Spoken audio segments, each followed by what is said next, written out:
Welcome to English Buddhist Terminology.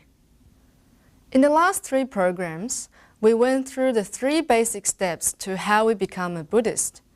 Therefore, this week, we're going to begin with a new series on the basic concepts of Buddhism. And the first concept of Buddhism that we're going to talk about today is dependent origination. When the Buddha first became enlightened while he was sitting underneath the Bodhi tree, he realized the truths of dependent origination as well as causes and conditions. So he realized the fact that everything exists and ceased to exist because of these 2 ideas, which are dependent origination and causes and conditions. There's one thing that we must bear in mind. It's that these truths were realized by the Buddha, not created by him. So these are the truths that applies to everything, even before the Buddha became enlightened. This is also a philosophy in Buddhism that makes Buddhism a different religion from others. And here, dependent origination means that things originate depending on certain causes and conditions. Therefore, dependent origination is also a truth that played a key factor to how Sariputra, one of the Buddha's greatest disciples, became the Buddha's disciple. This happened after the Buddha attained enlightenment, that Sariputra was still a Brahmin, working very hard, practicing to search for the truth of life.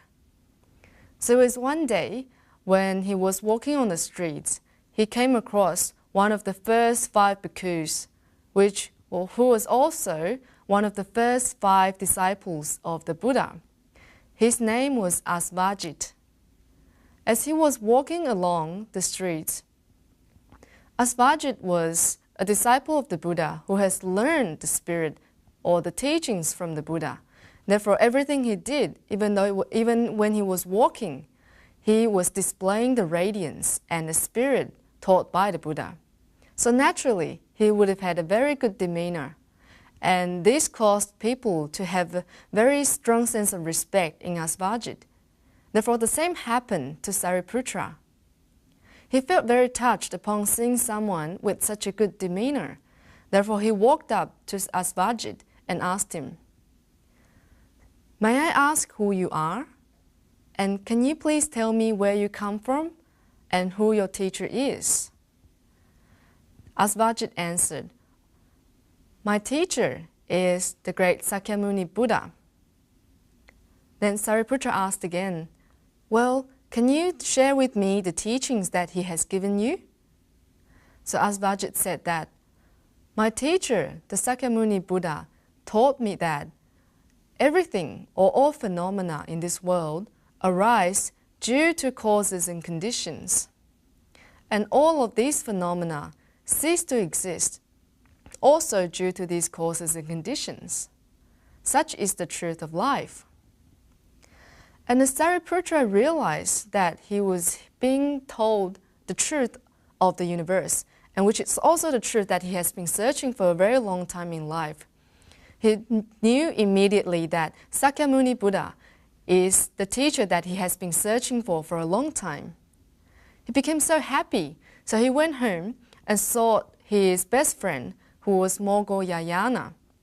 And he invited him as well as all of their disciples to see the Sakyamuni Buddha. So together, all of them went to the Sakyamuni Buddha and made a request to become his disciple. This was how the Buddha's disciples, who was the foremost in wisdom as well as the foremost in supernatural power, became the Buddha's disciple in later days. So from this, we can see the importance as well as the great power that dependent origination as a truth has in all of us. Now, what is dependent origination? Just then I've said that dependent origination is a theory that everything arises and ceases to be due to certain causes and conditions. So for one thing to exist, it needs to depend on the right conditions to exist. Just as the Lankavatara Sutra says, phenomena do not arise independently. They arise dependent on each other. So it tells us that no thing and no phenomenon arise out of nothing, and that no thing and no phenomenon can exist by itself. And furthermore, as I've said, that nothing can exist on its own. So let me give you an example. Just look at the table that I'm sitting over here. We know that this table is made of wood. But wood has to come from a tree. And at the same time, a tree needs the right conditions of a sunlight, water, and fertilizer, as well as good care after the seed has been planted. Therefore, for the table to be here, it has to depend on the condition of wood, while wood has to depend on the condition of the tree that needed also the right conditions and care to grow. A second example is myself sitting here. In order for me to be born, there need to be my parents. There need to be my mother and father. And at the same time, my parents, in order for my parents to be born, there has to be my grandparents. So there needs to be two sets of grandparents to give birth to both my mother and my father. And let's go back even further. Where do my grandparents come from? They were given birth by their great-grandparents and so on. So I depend on the existence of my parents, who depend on the existence of my grandparents, and so on. Therefore, from this, we can see how closely dependent origination is deeply related to our lives. Now, let us look at dependent origination and causes and conditions. Dependent origination, as a truth, in order to exist, it needs to depend or rely on causes and conditions. So here, causes and conditions tells us that nothing is an independent existence, so that no self is separate from other things. Just like I've said before, this table over here, it has to depend on the many conditions of wood and hard work, as well as nature that gives birth to the tree. So once again, when the Buddha became enlightened, this is what he said. All phenomena arise from causes and conditions, and all phenomena are obliterated by cause and conditions. So the Buddha's teaching versus scholastic inquiries and knowledge becomes the following. As for scholastic inquiry, they look more on the explanations of appearances. So it becomes an interpretation based on the name and form of phenomena or the things. On the other hand, the Buddhist theories, they emphasizes more on the penetrative understanding of the nature of phenomena. Therefore, the Buddhist theory, on the second hand, becomes more ultimate and complete. For example, just take a look at my hand, right here. Common knowledge tells me that it's a hand, while medical science will look at this hand as a structure of bones, skin, sinew, and blood. And furthermore, if we look at this hand from a medical perspective, if we look at this hand from a literature perspective, literature will explain this hand with style, as well as we'll look at it as a gesture or an expression that we do with our hands. And let's go even further. The philosophers will interpret the hand as an embodiment of destiny and friendship. Say, when I shake hands with other people, this becomes friendship, but this is done with a hand. And physics, on the other hand, will explain the hand as an extension and contraction, that the hand is simply a force of movement. Say, when I move my hands around like this, it's a force that moves the hand around. And summation will tell us that the hand is regarded as real, that it's an existence, something that truly exists. So in contrast, the Buddhist view of my hand becomes like a penetrating X-ray. So it tells us that the hand is really an elusive form. So it's something that is unstable in nature, and it will eventually cease to exist. And so that phenomenon is ultimately empty in its nature. So let's say if I extend my hand and make a grasp. Common knowledge and intellect would say that I have grasped some dust and air and particles.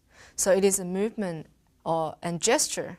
But from the Buddhist point of view, the grasp is like a dream, an illusion, a bubble, a shadow, or like the dew or lightning. So it is only a phenomenon that exists because of the combination of certain causes and conditions. Now, let me stop here for a short break, and I will continue with my explanation. So don't go away.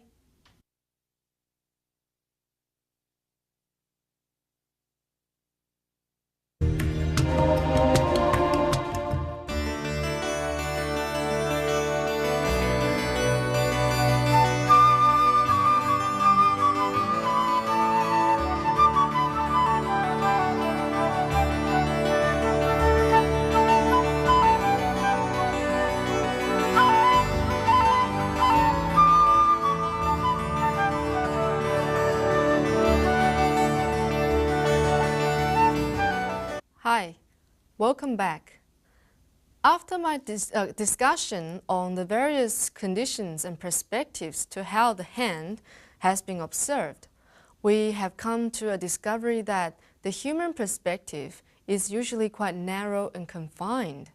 So this is what usually stops us from seeing the truth of the world with the radiance of ultimate wisdom. And we would have come to discover that suffering or happiness in this world are merely a differentiation caused by our perception and cognition. So that we know that when we come to understand and accept the Buddhist teachings, we need to change our perspectives. And once we do that, the things in this world will become much more different to how it first appears to us. Once there was an old woman who was always crying. She would be crying on a rainy day, and then she would cry on a sunny day. So no matter what weather it is, she would be crying. Therefore, people gave her the nickname of the crying woman. One day, as she was crying as usual, as she was walking on the streets, she came across a Buddhist monk. Then this Buddhist monk asked her, "Please tell me, why do you cry all the time?"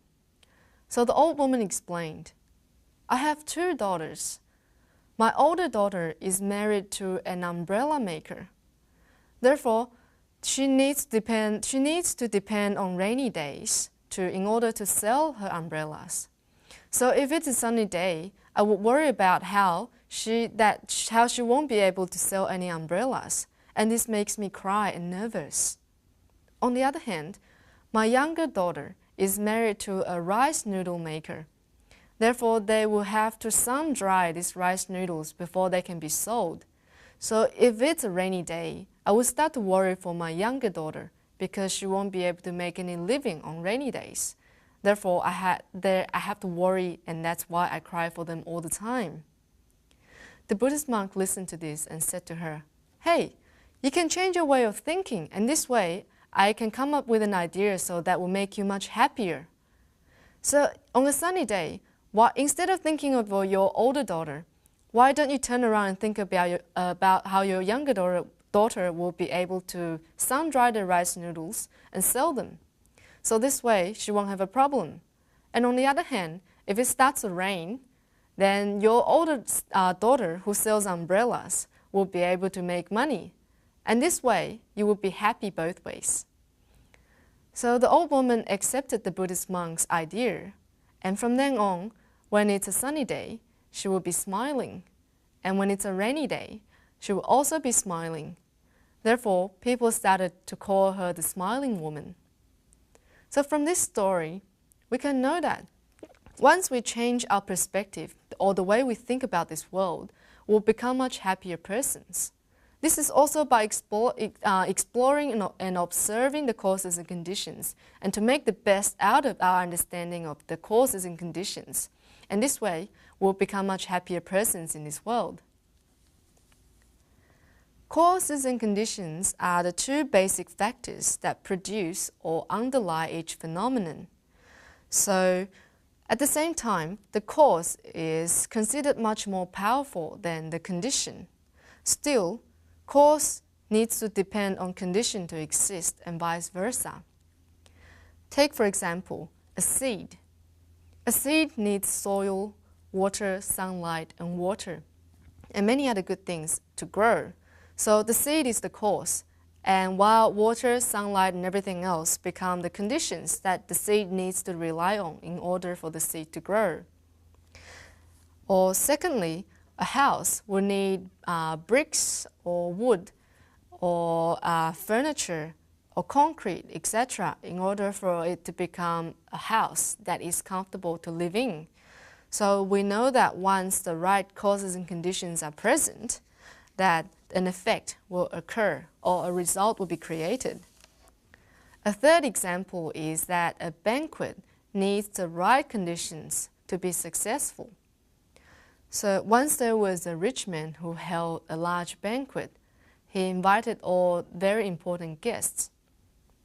But as time went by, he realized that half of his guests had not arrived when it was time to bring on the food. So the chef came up and asked him, "Should I bring on the food now?" The rich man said, "No, let's wait for a moment." He waited for another short while, but these half of the guests still had not showed up. Therefore, he started to get nervous and anxious. Then he said, "Oh no, just when I hold such an important banquet, all those ones who should have been here are not here yet." And as the guests were already present, they heard this. They felt a bit embarrassed. Am I the ones who should not be here? And this made them angry, so some of them left. And upon seeing the half that were here leaving his banquet, the rich man got nervous again, and he said, "Oh no, the ones that shouldn't go are all gone now." And the remaining guests that tried to stay became even more angry, so all of them left. So therefore, sometimes, while we need the right conditions for something to happen, we still need to make sure that we're putting our efforts to make sure that everything goes right. So if we lose the chances of grabbing onto the right causes and conditions and instead destroy these good causes and conditions, then we won't be able to accomplish anything that we have in mind.